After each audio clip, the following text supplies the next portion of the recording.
What's up guys, welcome back to the channel. If you're heading to Pattaya, Thailand for the first time, or maybe you've just landed, congratulations, you're in for a wild ride. But trust me, those first few hours can make or break your trip.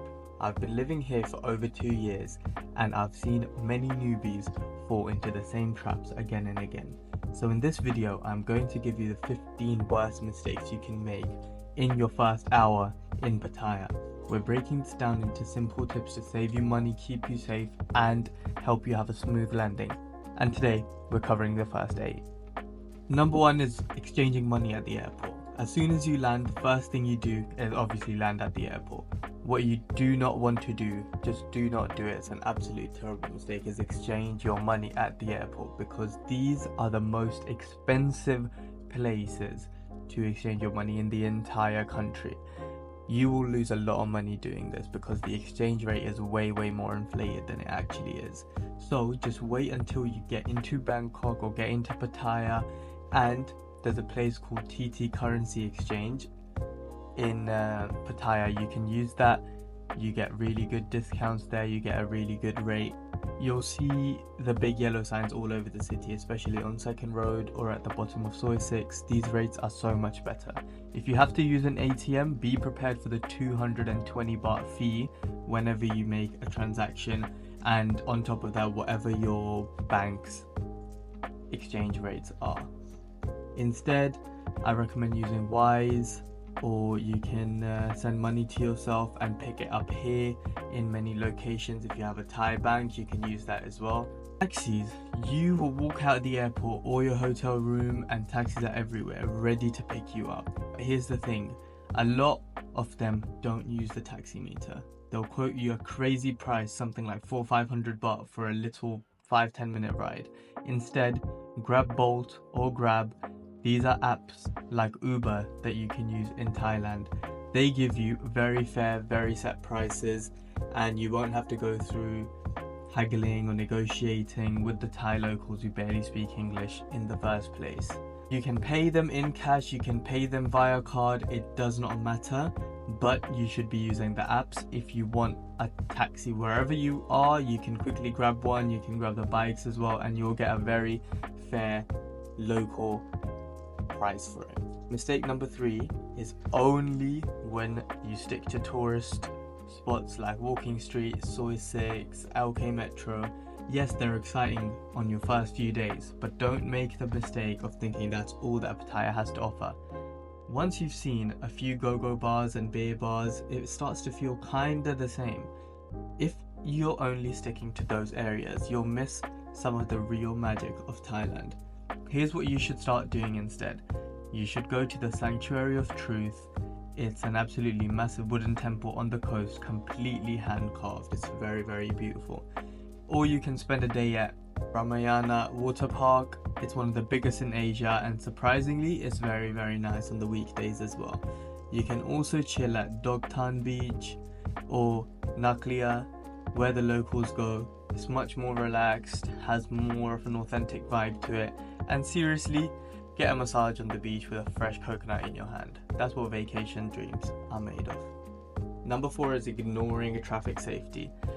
Mistake number 4, and this is very serious, is underestimating the traffic. Pattaya roads can be very chaotic. You've got cars, trucks, motorbikes, tuk-tuks, all doing their own thing.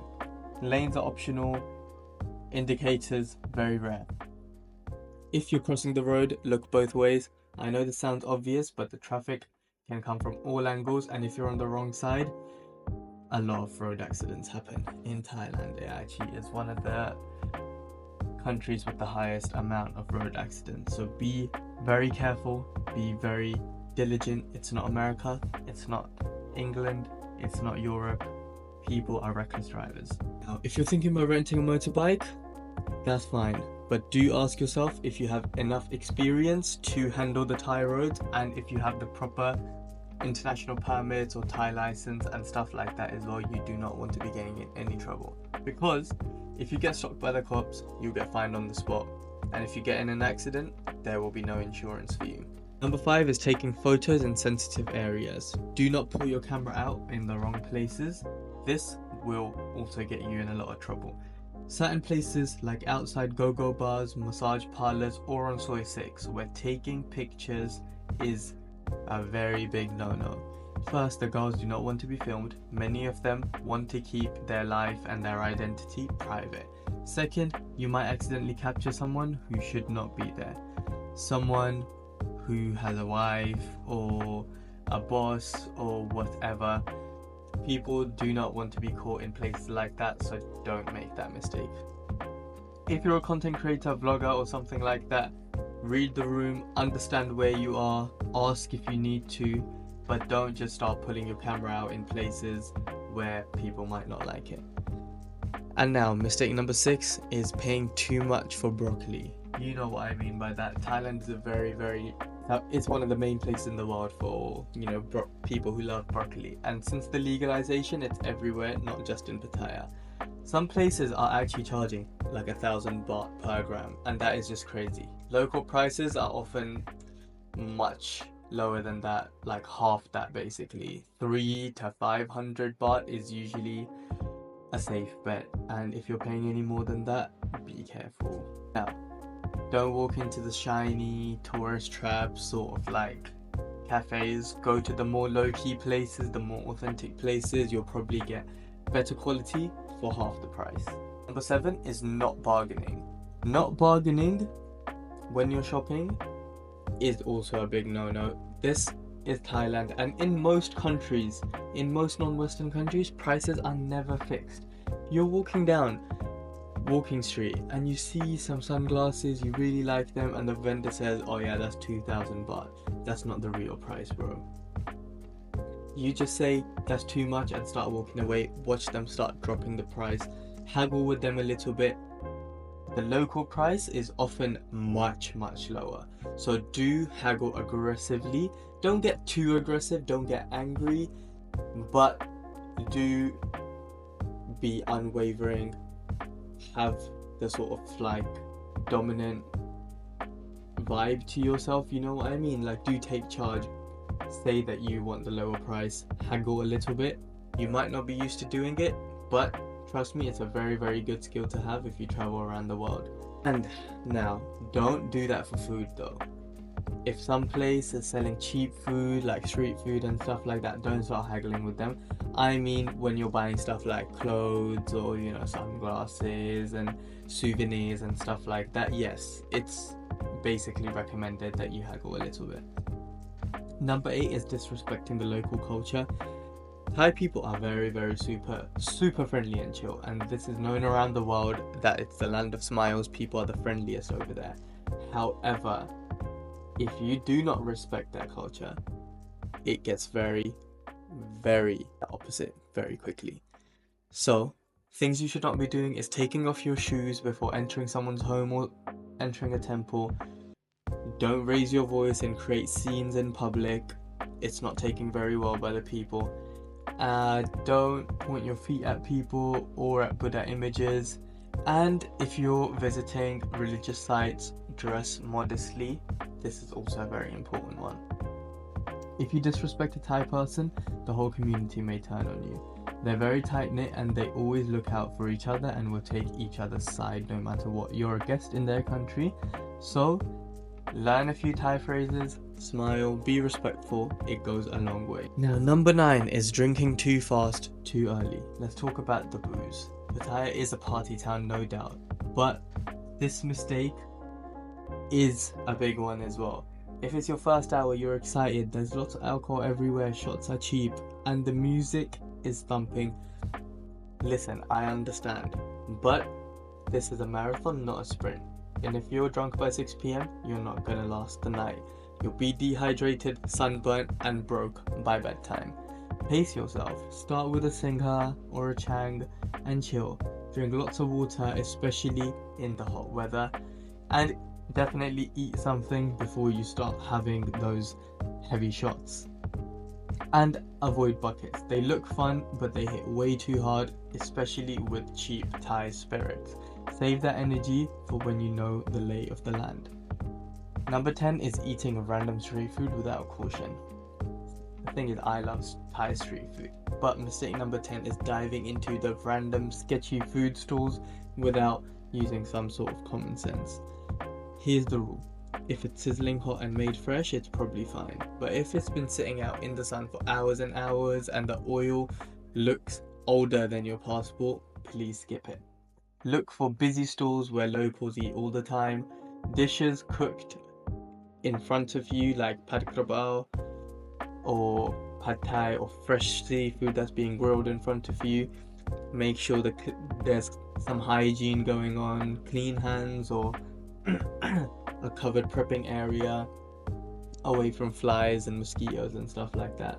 One dodgy meal that can ruin your whole trip and give you Thai belly is one of those 40 baht pork skewers that you find on these streets. Be a little bit wary when you're eating meat that might have been a few days old. You never know, so just handle it with a little bit of caution. But rather than that, come on, like, the street food there is amazing and usually safe. Number 11 is ignoring the visa rules. This is also something that you do not want to mess around with. The visa situation, don't underestimate it. If you have landed, make sure you understand how long you're allowed to stay in the country. Most tourists get a 30-day visa exemption when they arrive. Depending on your passport, this can vary. And it's not all the same visa. You can extend it once as well, from 30 days to 60 days. A lot of people think, oh, I'll just do a quick border run, but Thailand immigration laws are actually quite strict, and they have been cracking down more and more recently. If you overstay even by a day, you will be fined. More than that, you might even be at a risk from getting blacklisted or deported. So plan ahead, look into the visas, look into the program that you want to go into, and just make sure that you follow the basic rules. Number 12 is falling for common tourist traps. This is a mistake that, it's okay. People make it all the time, especially if you're coming to the country for the first time. You might fall for the jet ski scam, where you end up paying thousands of bahts for a jet ski. The gem scam, someone asks you, they say that you can resell these jewels for profit, but you can't actually, because if that was the case, why wouldn't they be doing it themselves? And the club commission scam, where local leads you to a bar that charges like 1,000 baht per beer. Come on, they're making commission off that. So be a bit careful of these common traps. And if something sounds too good to be true, it probably is. So stick to legit businesses, check reviews online, and trust your gut. Don't hand your passport over anywhere, and don't rent a jet ski unless you're willing to basically film every inch of it before you ride, because you might get scammed. Now, number 13 is thinking every friendly girl is your soulmate. Anyone who hasn't been to Thailand, trust me, it's different over there. The girls will be falling at your feet, and every girl seemingly thinks you're the best gift to mankind that's ever descended down on earth. And what you do not want to be doing is falling in love as soon as you land with the first girl that gives you any bit of attention. Just sat down at a bar, a gorgeous woman suddenly comes, and suddenly she's your best friend. She's funny, she's flirting, she's interested, she calls you handsome, she calls you darling. Next thing you know, she's ordering drinks and asking about where you're staying, and she really likes you. All of this, right? I'm not saying that every instance that this will happen is fake, but in most cases, this is literally these women's, it's their career, their job. They sell you drinks, they create the good atmosphere, they know how to lure you in, they know how to, build that connection with you. And I'm not saying it's a bad thing or anything, I am just saying keep it realistic, don't fall into any traps, and don't think that you found your wife or your life partner as soon as you've landed there, because it's not that. If you're looking for genuine connections, it can happen. It just takes some time, and it's probably not gonna happen on Soy 6 as soon as you land in Pattaya, so be careful. Now, number 14 is not carrying small bills or change. Thailand, a lot of places you will need cash, and even if you don't need cash, it's always good to have some cash on you. It's basically essential. Now, not having change can lead you into very, very inconvenient situations. You might pull out like 1,000 baht note for a taxi, or when you want to buy, some water basically. And guess what? People might not have change. They usually don't, or they might pretend that they don't. So it's always a good idea to keep some small change on you, some coins if you want to take the baht bus, if you want to go buy something small like some water or a little snack. Don't pull out 1,000 baht notes whenever you want to do that. And you know what? Some places they might not have change and they might ask you to walk away, or you might have to overpay for it, and it's frustrating.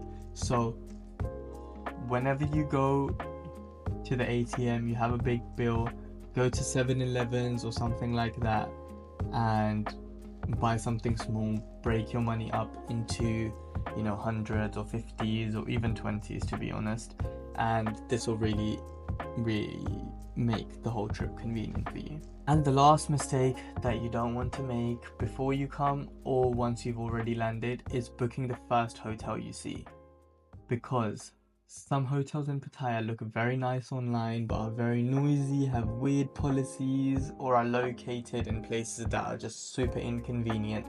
So you don't want to just book the first place you see online that looks nice and good affordability or whatever. You don't want to be above a nightclub if you want some sleep or on a very busy road. So what I would suggest is read Google reviews before you book it, read their guest friendly policies if that matters to you, and look for places near Second Road, Soi Bukhao or Jomtien if you're looking for somewhere quieter.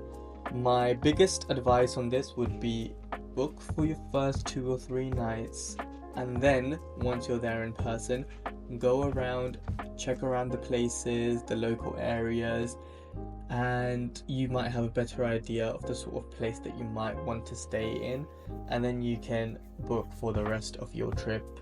Or if you want to do, if you want to book somewhere cheaper or more expensive or in a different area, or certain things you might realize are more important to you. So for the first few days, yeah, sure, book something in advance just so you have something, but after that it would be best to go in person and check these areas out so you have a better idea of what you want.